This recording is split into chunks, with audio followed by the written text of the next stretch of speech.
Bonjour, Bonjour à tous. bienvenue sur cette nouvelle vidéo. Alors, ce qu'on nous dit avec Thibaut, ce qu'on entend, nous, c'est l'abondance facile. Abondance facile, c'est faire en sorte que les choses deviennent plus fluides, plus simples, plus accessibles, plus faciles, Plus légère. plus légères. Et c'est complètement en lien avec cette pleine lune dont on vous a fait la lecture. Oui. L'abondance facile nous demande, c'est ce que les guides nous montrent ici, nous demande de lâcher prise sur les frustrations, c'est-à-dire tout ce qu'on a posé dans le manque. Oui, c'est un état d'esprit à développer. C'est comme s'il fallait accepter aussi de changer certains schémas. On ne vous parle pas de choses très lourdes ici, c'est simplement l'alignement aujourd'hui. Il faut être conscient des choses qui fonctionnent. Parce qu'on me dit ce sont vos forces et là-dessus, c'est des choses sur lesquelles vous devez vous baser. Et surtout, il faut être conscient des choses qui ne fonctionnent pas, mais plus dans le manque. C'est juste pour pouvoir créer les ajustements nécessaires. Et on vous dit c'est des ajustements assez simples, assez évidents et assez spontanés. Oui. Donc on peut remarquer quelque chose dans l'instantané et tout de suite s'ajuster. C'est-à-dire qu'il y a plus, c'est plus sujet à réflexion. C'est simplement dans le courant de la vie. Voilà, dans le mouvement, et là c'est ce qu'on nous dit, pour que l'abondance devienne facile pour certains d'entre vous, vous allez devoir poser cette énergie d'action, c'est-à-dire ne plus réfléchir, mais plutôt agir dans l'instantané, dans l'appel intuitif. Ici, c'est créer le mouvement en instantané, Oui. on vous dit. Oui, et ça va tout de suite enlever les zones d'ombre. Ce qu'on nous montre, c'est que derrière vos actions, parfois ce que vous pouvez ressentir, c'est comme une forme de zone ombragée. C'est j'agis, mais derrière j'ai un doute qui arrive. Et là, ce qu'on vous dit, c'est que quand vous allez poser vos actions à partir de maintenant, c'est comme s'il y avait une nouvelle énergie, comme si l'énergie de l'action était... moi, ce qu'on me montre, c'est des ricochets. Donc c'est comme si c'était en onde de résonance. L'action va créer une énergie positive qui va tout de suite déconstruire ou mettre à distance les doutes. Et donc là, le but, c'est vraiment d'avoir confiance dans les actions que vous posez, de rester dans votre paix, sans être enfermé, mais en étant dans un espace certain, pour pouvoir aujourd'hui dissiper les mauvaises énergies, mais on me dit ça se fait naturellement. Donc il n'y a pas non plus à réfléchir outre mesure, c'est simplement accepter le flux de la vie. Et c'est poser les actions sans attente, et c'est surtout ne pas poser des actions pour avoir.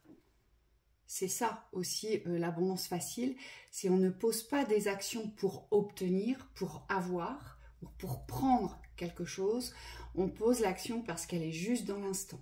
Oui, ça veut dire qu'il y a une conscience de la continuité des cycles positifs.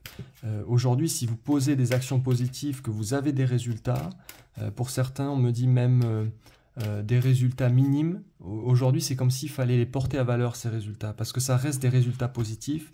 Et on me dit c'est sur cette positivité que vous allez pouvoir construire la continuité du positif. Donc ça aussi, ça fait partie de l'état d'esprit, c'est de renforcer la valeur de la certitude par rapport à ce que vous observez de bien. On nous dit aussi que forcément, ça passe par l'acceptation de ce qui est, de ce que vous vivez, de ce que vous mettez en place, de ce que vous traversez ici. Accepter ce qui est, c'est se mettre en route vers les ouvertures de guérison, vers les résolutions et vers les aboutissements. À partir du moment où on est toujours dans la lutte de ce qui est, ou dans la confrontation de ce qui est, ou dans la non-acceptation qui appartient au déni, d'accord, de ce qui est, eh bien, ça nous met dans une position de rivalité. Il y a des grosses rivalités, donc on a l'impression qu'on est obligé de fournir des combats énormes qui nous demandent beaucoup d'énergie, beaucoup d'investissement pour très peu de résultats. À partir du moment où on se laisse glisser dans la réalité de ce qui est et que l'on est conscient de ce qui est là, de ce qui n'est pas là, donc on n'est plus dans les illusions, on n'est pas dans les projections, on est dans l'instant présent, eh bien on nous dit c'est dans cet instant-là que vous pouvez vous ouvrir le champ des guérisons, le champ des possibles, une nouvelle voie en fait. Pourquoi? Parce qu'on n'est plus dans le mensonge à soi, on n'est plus dans le déni de sa réalité, et puis surtout on revient dans la justesse de l'appréciation de l'instant. J'apprécie ce qui est là et je conscientise ce qui n'est pas là. Oui, et c'est relié directement à la maîtrise de soi. C'est-à-dire que ce que vous allez ressentir pour certains, c'est une diminution du contrôle de votre existence. Donc il y aura beaucoup moins de pensées contrôlantes par rapport à ce que vous vivez, mais par contre vous allez gagner en maîtrise. Et donc il y a des choses qui vont se réajuster. On me dit vous serez à l'écoute de ces mouvements-là parce que vous allez ressentir que vous-même, vous avez besoin aujourd'hui de retrouver votre centre. C'est comme s'il y avait une place vis-à-vis de l'univers, vis-à-vis des énergies de l'environnement, que vous devez tenir, mais surtout que vous devez retrouver dans l'apaisement. Donc pour certains, il y a des petits réajustements au niveau énergétique, il y a des repositionnements. Les guides vous disent, soyez vraiment conscients que les choses bougent pour le meilleur, parce qu'aujourd'hui, vous avez besoin de trouver cette nouvelle posture, de vous assurer aujourd'hui que vous êtes à la bonne place. On me dit, et de faire la paix avec cette matérialité qui longtemps, pour certains, a été le refus de l'ouverture. Oui. C'était comme si c'était le miroir. Matérialité ou sécurité, ici. On nous parle surtout de sécurité, ici. Accepter ce qui est, c'est d'abord entrer dans la création de cette sécurité. Donc on se sécurise, on pose ses limites, puisqu'on est conscient de ce qui est là, de ce qui n'est pas. Et surtout, ça écarte tous les sujets à controverse sur ce que vous n'avez pas. Quand on n'est pas dans l'acceptation de ce qui est, c'est parce qu'on est projeté sur ce qu'on n'a pas. Et donc, on occulte complètement son propre espace de vie du présent. Hein? Oui, exactement. Ensuite, l'abondance facile, qu'est-ce qu'on nous dit? Aimer sans condition. Ajouter un brin de folie. Aimer sans condition, c'est... alors je sais que c'est pas évident, mais ça c'est une culture de votre état d'esprit, c'est un changement d'état d'esprit pour pouvoir changer votre état d'être, mais ça en fait partie, c'est prioritaire, c'est l'amour de soi. Aimer sans condition, c'est vous bichonner, vous cajoler, c'est avoir de l'empathie pour vous. Attention, l'empathie pour soi n'est pas dépourvue de réflexion et d'action. C'est pas parce qu'on est gentil avec soi qu'on va rester dans l'inaction ici, dans le non-mouvement, hein, ou que l'on va rester dans le déni, d'accord? Aimer sans condition, c'est vous aimer d'abord. C'est savoir vous prioriser, savoir vous mettre en condition soit physique, soit psychique, soit émotionnelle. Donc c'est aller bichonner une partie de soi qui en a réellement besoin et donc on n'attend plus des extérieurs pour qu'il y ait cette résonance d'amour inconditionnel autour de vous. Et c'est la première des attractions, c'est-à-dire que quand vous vous aimez, forcément vous vous respectez et forcément vous êtes conscient de qui vous êtes. Et donc là, l'attraction de l'abondance rentre directement en ligne de compte. Michael me dit loi universelle. Tu aimes, tu reçois. Oui, ça c'est relié à l'image de soi, parce qu'on parle d'estime ici, d'amour de soi, mais ce qu'on me montre aussi, c'est qu'il y a une image aujourd'hui qui doit être valorisée. Pour certains, on me dit pour la majorité d'entre nous, les images ont été abîmées par les extérieurs. Il se peut que vous ayez reçu quelque chose d'assez difficile dans l'image que vous avez de vous-même. Et c'est comme si aujourd'hui on devait réparer ces images-là. Donc c'est ne plus recevoir ce qui aujourd'hui n'est pas le reflet d'une vérité pour vous.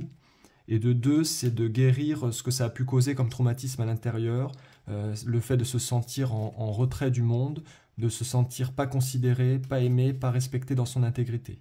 On vous dit il y a des guérisons vraiment à poser sur cet aspect de l'image. Et ensuite, on nous dit ajouter un brin de folie. C'est l'image intérieure ici, donc on nous parle de vraiment retrouver ce flux de l'imprévisible. De l'imprévisible, et on me dit de la nouveauté, parce que pour pouvoir créer des ouvertures, il faut aussi s'ouvrir à une forme de nouveauté. Une nouveauté avec soi, une nouveauté dans ses fonctionnements, dans sa façon d'être. Et on me dit accepter aussi de changer, c'est-à-dire que certaines habitudes aujourd'hui, elles sont là pour être libérées progressivement. Donc vous allez avoir des schémas, et je rigole parce que hier c'était hyper le cas pour moi, c'est des schémas habituels qui vont aujourd'hui complètement sauter sur votre façon de fonctionner. Et on vous dit laissez-vous le temps, soyez doux avec vous-même, hein, on revient sur cette notion d'empathie, parce que dans ces moments-là, c'est pas évident d'avoir des repères. Quand on est habitué à fonctionner d'une certaine manière pendant longtemps, forcément le fait d'ouvrir des espaces nouveaux, aujourd'hui c'est pas facile. Mais par contre, ce qu'on vous dit, c'est qu'avec l'amour de vous-même, avec l'empathie que vous pouvez éprouver pour vous, vous allez y arriver. Moi, ce que j'entends aussi par ajouter un brin de folie, Michael me montre surtout les différences à révéler, à mettre en avant. Oser être différent. De par l'image physique que vous renvoyez, ne vous confondez plus dans la masse. Sachez porter une touche d'originalité aujourd'hui, que ce soit dans votre savoir-être ou dans votre savoir-faire, donc que ce soit le renvoi de l'image physique ou que ce soit votre façon de vous comporter. Ici, il y a vraiment une différence à révéler, mais surtout à assumer. C'est ça aussi, ajouter un brin de folie. Le brin de folie, c'est tout ce qui est associé aussi à la joie, à l'extase, au plaisir, au désir et au partage. Savoir s'amuser, c'est important. Savoir se moquer aussi. Pour beaucoup, vous avez peut-être reçu cette éducation de non, on ne doit pas se moquer parce que c'est pas bien. Mais la moquerie fait partie de la vie à partir du moment où elle est dépourvue de méchanceté. C'est-à-dire qu'on a le droit de se moquer, mais on n'a pas le droit de juger et on n'a pas le droit de porter, si je puis dire, des mauvaises énergies sur ce que vous vous moquez. Mais ça reste dans l'espace enfantin, dans l'espace joyeux. Il y a des choses qui nous font rire et aujourd'hui, il faut réellement en rire et ne plus avoir honte de rire de telle ou telle chose. Oui. Nous, on a ici, là où on habite, on a deux messieurs qui sont en fauteuil roulant. Alors, c'est pas drôle pour eux, mais de la façon qu'ils se comportent dans la rue, je vous assure que eux, ils n'ont pas l'air malheureux d'être en fauteuil roulant, vous voyez. Et ils font la course sur les trottoirs et à chaque fois qu'on les voit avec Thibaut, on est obligé de rigoler parce que je vous assure qu'il y a une combativité entre les deux. C'est celui qui passera le premier entre le poteau qui est situé au milieu du trottoir, mais on croirait véritablement qu'ils font des courses de voiture. Oui. C'est des jumeaux. C'est championnat olympique. Voilà, et ils sont incroyables. Et vous voyez, on en rit, mais on ne se moque pas de leur handicap. Non, c'est pas ça. On est obligé de rire parce qu'on les voit, ils sont joyeux quand ils sont dans la rue. Ils sont gais parce qu'ils ont la sensation de la vitesse de leur engin, ils savent très bien les manipuler, et puis c'est un jeu entre eux. Et nous, forcément, ça nous fait rire. Vous voyez, c'est ce genre de moquerie aujourd'hui. N'hésitez plus à rire, on rigole pas assez, me disent les guides. Il n'y a pas assez d'espace de rire ici. Il faut vraiment le cultiver, cet espace de rire. Oui, ça peut être basé sur les personnes, mais ça peut être aussi basé sur les situations. Et là, on a reçu une séance qui était incroyable avec un monsieur qu'on remercie. Parce qu'il portait ce brin de folie, il portait cet humour-là vis-à-vis de la vie, de la situation, et pour autant, c'est pas dévalorisant. On me dit de rire de soi, c'est au contraire, je dirais même, ça porte une valeur sur la chaleur humaine, sur la personne, et sur la situation de vie, parce que quand on a un recul et un regard aussi sincère, objectif sur les choses, et un peu dérisoire des fois, on me dit ça porte à valeur, ça porte à progression aussi ce que vous vivez. C'est comme si ça créait une énergie de dynamique. Et il y a beaucoup de situations comme ça qui sont portées dans le dramatique et qui auraient besoin d'être soulevées sur un autre plan. Oui, vraiment sur l'ironie. Enfin, moi, je me moque très souvent de moi-même. Oui, alors, pas dans la méchanceté ni dans la dévaleur, mais je me moque de moi en me disant mais qu'est-ce que tu as fait encore Enfin, vous voyez, et on vous dit c'est ça le brin de folie. C'est savoir jouer avec le rire, en fait. On doit rire, on doit avoir beaucoup plus de moments joyeux que de moments tristes, de moments souffrants, ou alors il doit forcément y avoir un équilibre, vous voyez. Et ça, c'est vraiment important aujourd'hui de vous libérer là-dessus.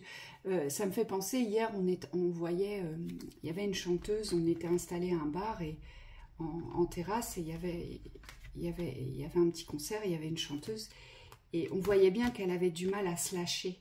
C'est ça le brin de folie. Et sur certaines notes, elle réussissait à se lâcher, où c'était magnifique. Et là, vraiment, elle était dans toute sa puissance, dans toute sa reconnaissance. Et il y avait certaines fois où on sentait où elle aurait bien voulu, mais elle n'y arrivait pas. Et bien, c'est ça, tous ces brins de folie. C'est ne vous occupez plus des regards des autres, du jugement des autres, mais révélez-vous dans votre différence. Oui, et parfois, quand ça passe pas, quand c'est pas possible, on me dit il n'y a pas de drame non plus ou de lourdeur à poser. C'est aussi respecter ses rythmes, parce qu'on me dit c'est ça aussi qui va enlever une pression.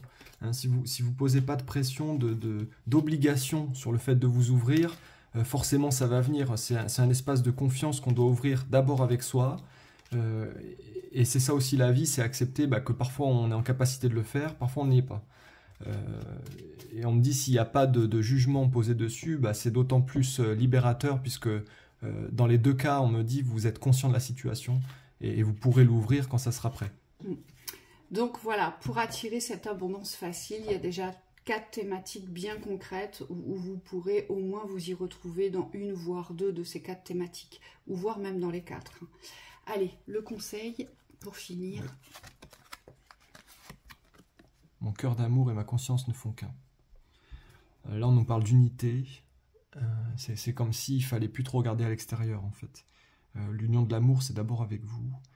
Et ce que je ressens, c'est comme s'il y avait une fusion des énergies intérieures. Pour certains, vous allez vraiment ressentir cette unité. On vous dit c'est un passage important parce que quand il y a cette fusion-là, c'est comme s'il y avait tout l'extérieur qui disparaissait.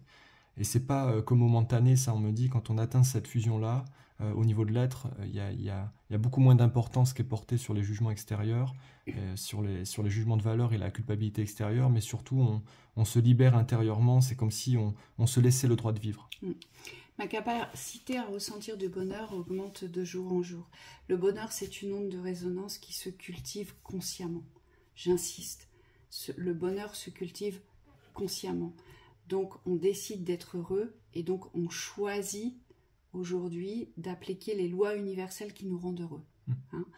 Et donc, on a cette capacité à ressentir le bonheur comme on a cette capacité à ressentir les souffrances. C'est la même capacité. On utilise, Michael me dit, on utilise les mêmes forces, mais ce sont des forces contraires. Donc il faut aujourd'hui se motiver et savoir fournir des efforts pour cultiver ce bonheur et le répandre autour de nous. C'est la meilleure façon d'attirer l'abondance facile à vous. Ça implique la maîtrise des espaces. On me dit, quand vous êtes dans des états vibratoires très puissants comme ça, déjà, il faut poser une conscience de valeur sur ce que vous traversez. Hein. C'est aussi une gratitude de pouvoir traverser des états comme ça, de se sentir en joie, de se sentir en paix, de se sentir en alignement avec son existence. Et on me dit de l'autre côté, il ne faut pas culpabiliser parce qu'il n'y a pas à prendre ou à recevoir ce que traversent les autres. Pour certains, on me dit, je vois beaucoup de personnes un peu yin, vous avez du mal à vous détacher de l'émotionnel extérieur. Et on vous dit, c'est pas que vous n'en avez rien à faire des autres, c'est pas du tout ça. C'est simplement que quand vous êtes dans cette énergie de bonheur, il n'y a pas forcément à ressentir ce que ressentent les autres. Il faut laisser aussi chacun avec ses vibrations. Et parfois, il n'y a pas forcément matière à le partager. Oui. Parce que les autres ne seront pas forcément en réception, on vous dit. Donc c'est pour ça qu'il est important parfois de rester dans son unité parce qu'on se rend bien compte que les autres ne sont pas du tout dans cette vibration-là. Oui. Et ça, il faut en être conscient aussi. Oui, et parfois, par contre, faudrait plus s'ouvrir. On me dit, quand vous sentez qu'il y a des opportunités de partage, et on me dit ça, c'est imprévisible, hein, c'est des choses qui arrivent spontanément. À ce moment-là, il faut avoir la sagesse, là on parle plus au côté yang en vous, c'est la sagesse d'ouvrir cet espace de confiance. Oui, Michael vous dit, quand j'ai vu la carte, ça m'a tout de suite interpellée, il me dit oui, tu as raison, regardez attentivement cette carte. Moi, ce que j'entends et ce que je vois, c'est une toile d'abondance. On vous demande de la regarder plus attentivement.